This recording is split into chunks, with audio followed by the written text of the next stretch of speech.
Good day and welcome back to another DB Legends video. In this video we are going to be taking a look at the brand new event that has come to DB Legends in the form, well, I guess the first event of the Powerful Opponent campaign, it seems. But yeah, basically it's very similar to the Blazing Battle we just had and to the Extreme Battle.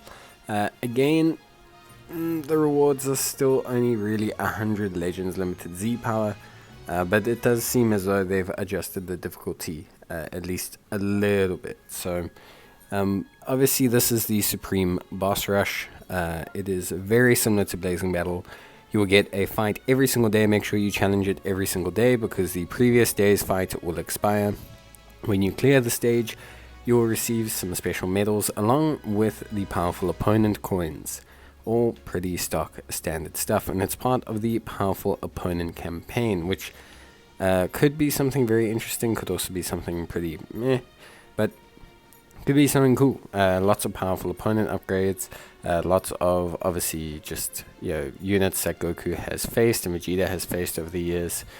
So yeah, just generally speaking, some pretty cool stuff. And yeah, obviously you can exchange these special coins for multi-Z power and Chrono crystals. 100 Legends limited power is not much, but a couple Chrono crystals is always pretty decent value, if you ask me. I always find like the Chrono crystals are fairly decent value. Obviously there is a roster of bonus characters, and those bonus characters are basically a whole bunch of Legends assist characters, so the Bootanks, the Tien, all that were just here, basically. The Jiren, the new Mecha Frieza, the new Goku Black, and there's also a old Goku Black as well. So there is some decent stuff, I want to say. Not crazy stuff, but decent stuff. And yeah, generally speaking, it seems like the difficulty has been adjusted. I can't really say for sure, but it does look like it's been adjusted pretty decently, I want to say. At least for me, I think it's been adjusted. It looks like it's working really well, at least, for me. So yeah, overall, some pretty nice stuff. We're going to be using just a auto-selected team just to test things out, see how difficult it can truly be. But yeah, for me, pretty nice stuff, honestly speaking. I'm really quite chuffed about it. So yeah, for me, some decent rewards here, at least in terms of everything else. Nothing too crazy though. Like I said, you're not going to be getting the most insane stuff. 100 Legends limited power. It's not going to blow anyone's mind, but it is something that is quite useful, at least. And a couple Chrono crystals as well. So for me, there's not no value here, and yeah, but generally these fights are pretty challenging. I don't want to say that they're impossible, but they are relatively challenging. Obviously with the float step kind of being removed now from the game, PvE fights have become a lot harder, although it seems like generally speaking these guys have been, I want to say, adjusted accordingly. Usually non-bonus characters never did any damage, but it seems like now these units are starting to do a little bit of damage.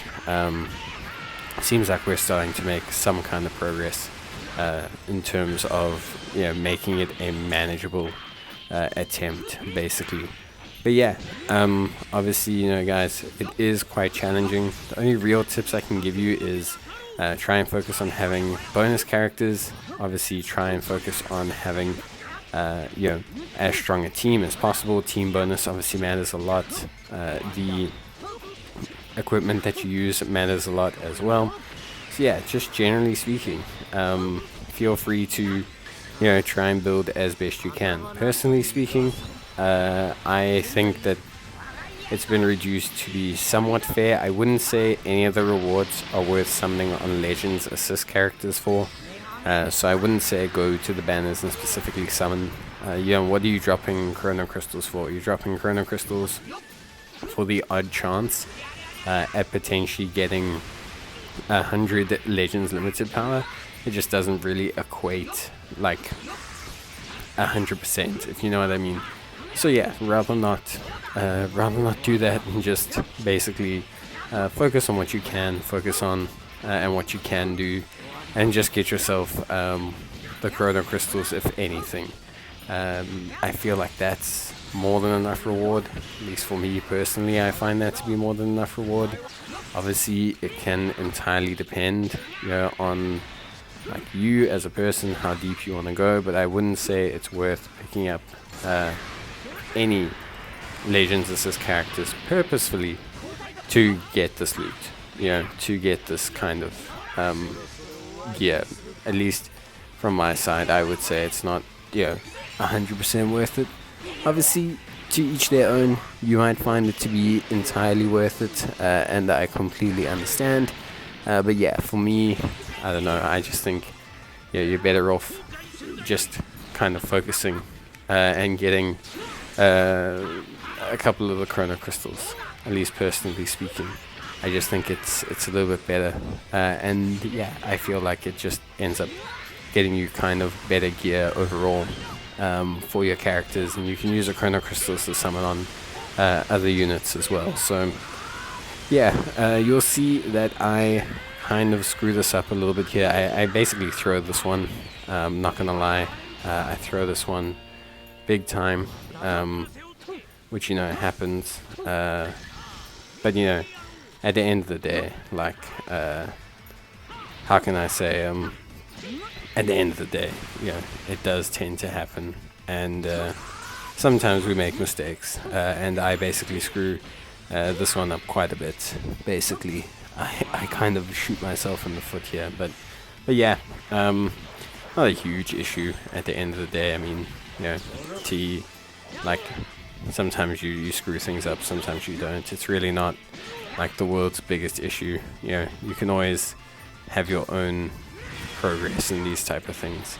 But yeah, for the most part, I don't think it's as hard as it was.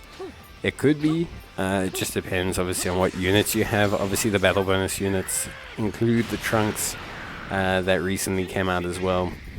So for those of you that got lucky enough to have both of those, obviously that's a real big perk. For those of you who didn't, then it's obviously a little bit of, it's a little bit upsetting, or a little bit limiting, I should say. But yeah, generally speaking, is it worth it to chase units to just finish this event? No, not really. So if you are struggling, if you're not finishing it, don't panic too much. It's really probably not worth your time. At least from my perspective, it's not worth your time. But hey, to each their own. But yeah, obviously great rewards that you can exchange for. You can also exchange these powerful opponent coins, but their rewards are really nothing crazy. So it's mainly the supreme opponent medals that you're going to want to trade in. But yeah, that's basically it, guys. Thanks for watching. I hope you enjoyed the video, and I'll see you in the next one. Bye.